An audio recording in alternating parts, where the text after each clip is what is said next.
मरे हुए व्यक्ति के शरीर को लोग कंधे पर उठा लेते हैं। आवाज सेट करो। मरे हुए व्यक्ति को लोग कंधे पर ले जा रहे हैं, एकत्रित हो रहे हैं और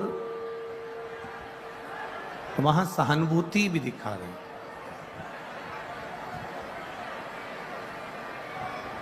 वहां पर सहानुभूति भी दिखाने का प्रयास करते हैं।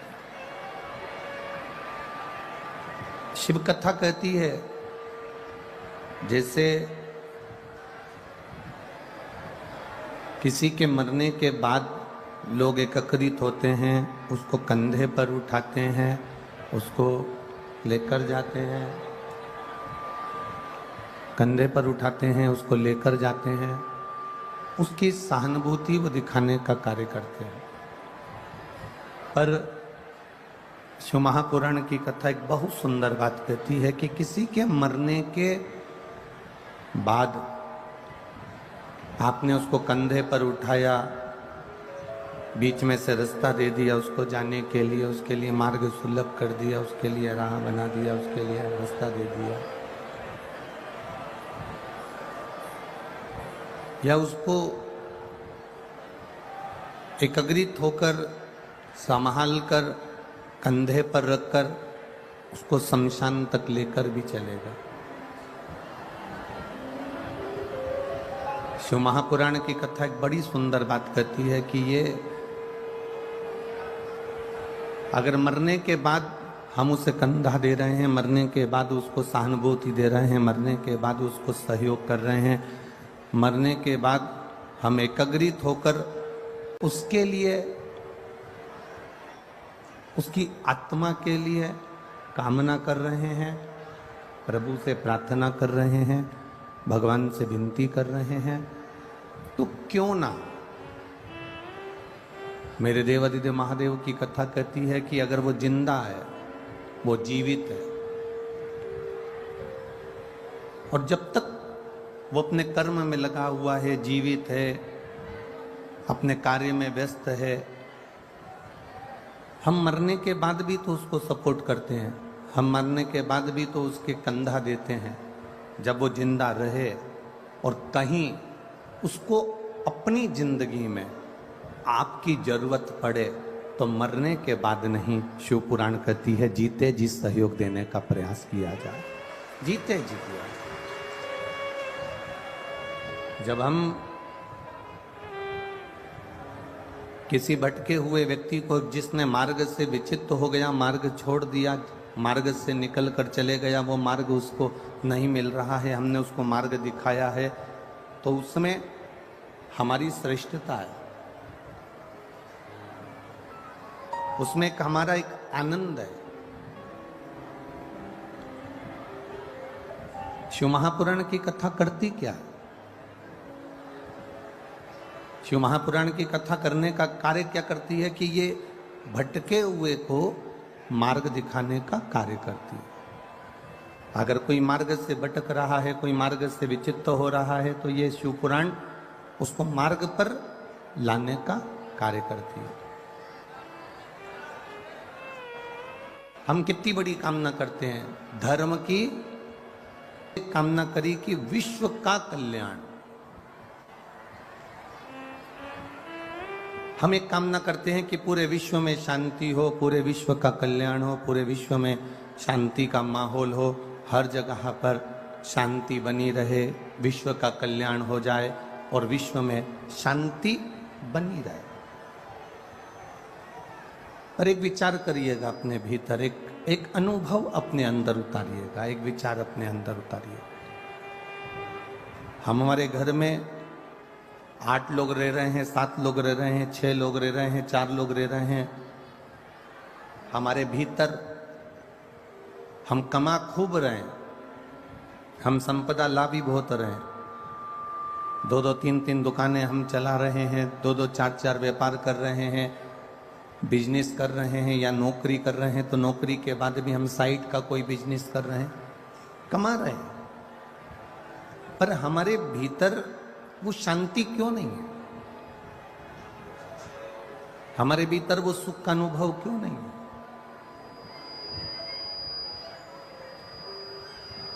घर का एक व्यक्ति दवा खाने जाता है, घर का एक व्यक्ति हॉस्पिटल जाता है, 15-20 दिन ठीक निकलते हैं, फिर दूसरा व्यक्ति हॉस्पिटल चले जाता है, फिर किसी को डॉक्टर की जरूरत पड़ती, फिर कोई बीमार पड़ा, फिर तीसरे को हॉस्पिटल जाना पड़ा, फिर उसको डॉक्टर को दिखाना पड़ा। घर का छोटे से छोटा बच्चे से लेकर बड़े से बड़ा तक व्यक्ति डॉक्टर को दिखाने के लिए हर 1 महीने में, 2 महीने में, 4 महीने में, 6 महीने में, 3 महीने में, 5 महीने में जा रहा। कभी एक बात का अनुभव करिए, कभी अपने भीतर ये अनुभव करिएगा, कभी अपने भीतर ये बात उतारिएगा कि ऐसा क्या कारण है कि घर में पहले के लोग तो 30-30, 40-40, 50-50 साल, 60-60 साल तक अच्छे रहते थे, 70-70 साल तक अच्छे रहते थे, उनको डॉक्टर की जरूरत नहीं पड़ती थी। पर अब ऐसा क्या कार्य हो गया कि लोग 15-20 दिन में, 1 महीने में, 4 महीने में, 6 महीने में डॉक्टर के पास जाना पड़ता है, डॉक्टर के पास पहुंचना पड़ता है? कारण क्या है? उसका एक कारण है, हमारे भीतर की जो एनर्जी है, हमारे भीतर का जो सुख है, वो शांति, सुख, एनर्जी हम अच्छी जगह पर खर्च नहीं कर रहे। एक प्रैक्टिकल कर कर देखिएगा, कभी आपको लगे कि सियोर वाला महाराज थोड़ी बहुत बात अगर अच्छी बोला है तो प्रैक्टिकल जरूर करना। 2 पौधे अपने घर में लगाना,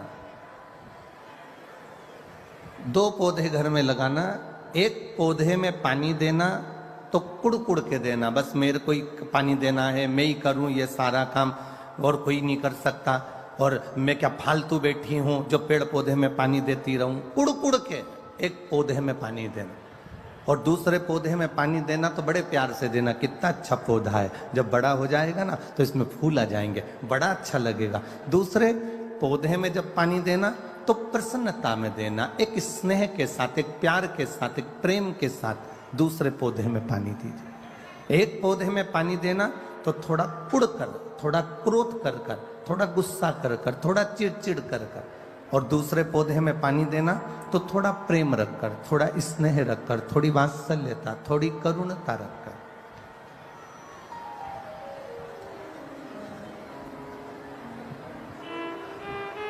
बीच में आवाज नहीं है, पंडाल के बीच में। एक पौधे में अगर हम पानी दे रहे हैं, एक पौधे में अगर हम पानी दें तो थोड़ा चिढ़ कर दे रहे हैं, एक पौधे में हम पानी दे रहे हैं तो थोड़ा कुड़ कर दे रहे हैं, एक पौधे में हम पानी दे रहे हैं तो थोड़ा क्रोध कर कर दे रहा है, और दूसरे पौधे में हम पानी दे रहे हैं तो प्रेम से दे रहा है, दूसरे पौधे में हम पानी दे रहे हैं तो वात्सल्यता से दे रहे हैं। अब थोड़ा समय निकलने दो, 1 महीना, 2 महीना, 3 महीना, 4 महीना, 5 महीना जब निकलेगा तो निकलने के बाद आप अनुभव करेंगे कि जिस पौधे से आपने प्रेम किया है, जिस पौधे से आपने स्नेह किया है, जिस पौधे से आपने वात्सल्यता की है, जिस पौधे से आपने स्नेह रखकर उसमें पानी दिया है, वो पौधा बड़ी जल्दी पनपता है, वो पौधा बड़ी जल्दी फूलता है, वो पौधा बड़ी जल्दी तैयार होता है। और जिस पौधे पर आपने चिड़ चिड़ कर, क्रोध कर कर, गुस्सा कर कर उस पौधे में पानी दिया है, वो पौधा इतनी जल्दी वृद्धि नहीं कर पाता है, वो बढ़ नहीं पाता है। ये हमारा अनुभव है। अब घर में सारा सुख है, वो कहते हैं ना, घर में सोफा सेट है, हीरे का सेट है, चांदी का सेट है, डिनर सेट है, ड्राइंग सेट है, बस आदमी अपसेट है, बाकी का सब कुछ है। अब जरा विचार करिए कि ये सब कुछ, ये सब कुछ आनंद, ये सारा सुख आपके घर में, दुकान भी है, व्यापार भी है, व्यवसाय भी है, सब कुछ है, आपके घर में सब कुछ भरा पड़ा हुआ है, पर उसके बाद भी घर में शांति नहीं है, घर में रत्ती भर भी एक सुख नहीं है, घर के अंदर थोड़ा बहुत भी आनंद की अनुभूति नहीं है। कारण क्या है? क्या कारण हो सकता है ऐसा? ऐसा कारण है क्या? तो कभी अनुभव करिएगा कि हम जो काम कर रहे हैं, हम जो कार्य में लगे हुए हैं, हमारे मन का जो वाइब्रेशन है, हमारे मन का जो तरंग है, हमारे मन की जो सोच है, वो ठीक नहीं बैठ पा रही। घर में रोटी बनाने वाली बहू बना रही है, घर में जेठानी रोटी बना रही है, देवरानी रोटी बना रही है, बहू रोटी बना रही है, उसका वाइब्रेशन से मतलब है एक बहू आई, उसने दाल रख दी, दूसरी बहू आई, उसने कुकर को उतार दिया, तीसरी बहू आई, उसने दाल को छोक दिया, चौथी आई तो मिर्ची काट के चली गई, पांचवी आई तो वो आलू उबाल कर चली गई, छठी आई तो उसने सब्जी को बगाड़ दिया, सातवीं आई तो एक ने आटा निकाला, फिर आई तो एक ने आटा उसना, और एक आई तो अपने पति के लिए 4 पराठे सेक के चली गई, और दूसरी आई तो अपने खुद के बच्चों के लिए रोटी का टिफिन बनाकर चली गई। अब ईमानदारी से बोलना, रसोई घर के अंदर जब तुम्हारी सोच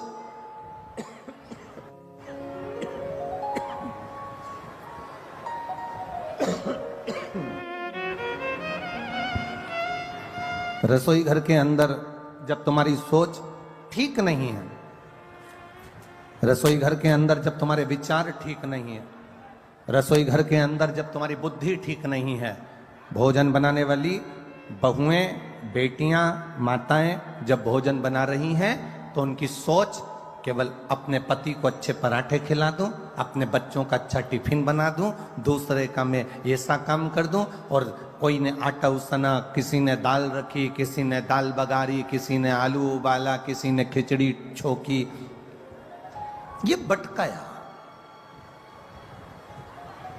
अब लोग कह रहे हैं कि घर में शांति नहीं है, सुख नहीं है, तो उसका केवल एक कारण है कि जो घर की माताएं जो भोजन बना रही हैं, उस समय पर उनकी चित्त वृत्ति, उनकी बुद्धि, उनका मन, उनकी एकाग्रता उस भोजन बनाने में नहीं है। आप में से कितने लोग हैं कभी मैनपुरी में कोई मंदिर का भंडारा हुआ हो तो आप लोगों ने पूरी सब्जी खाई हो? किस किस ने खाई है? जरा हाथ उठाओ, जरा खाई है? हमने भी खाई है हो? ऐसा नहीं कि नहीं खाई, कभी अनुभव करना। वो काशी फल की सब्जी, वो कद्दू की सब्जी, पूड़ी तुम्हारे घर में कभी नहीं बनी। इतनी ऐसी सब्जी, छिलके वाले कद्दू की, काशी फल की सब्जी तुम्हारे घर में छिलके वाली कभी नहीं बनी, पर भंडारे में वो छिलके वाली सब्जी बनती है, भंडारे में वो मिक्स वेज सब्जी बनती है, भंडारे में वो राम भाजी बनती है, भंडारे में मोटी मोटी पूड़ी बनती है। उसके बाद भी आप जब भोजन करते हो भंडारे का, वही भोजन अपने घर में जाकर बनाकर खाना, उसमें स्वाद नहीं आएगा, पर जो भंडारे में करा उसका स्वाद बढ़ जाता है। भंडारे के भोजन का स्वाद बढ़ गया और तुमने जो घर में बनाया उसमें स्वाद नहीं आया। उसका कारण क्या था? उसका कारण क्या है? क्या हमारे घर में भोजन ठीक नहीं बनता? क्या हमारे घर में मसालों की कमी है? क्या हमारे घर में सब्जी की कमी है? क्या हमारे घर में वो तेल नहीं डलता जो भंडारे में डलता है? उसमें कोई चीज की कमी नहीं है। तुम्हारे यहाँ जो भोजन बन रहा है और मंदिर में जो भोजन बन रहा है उसमें एक अंतर है। मंदिर में जब भोजन बनता है, भंडारे का भोजन बनता है, तो हम ये भाव से बनाते हैं कि भगवान को भोग लगेगा, और घर में जो भोजन बनाते हैं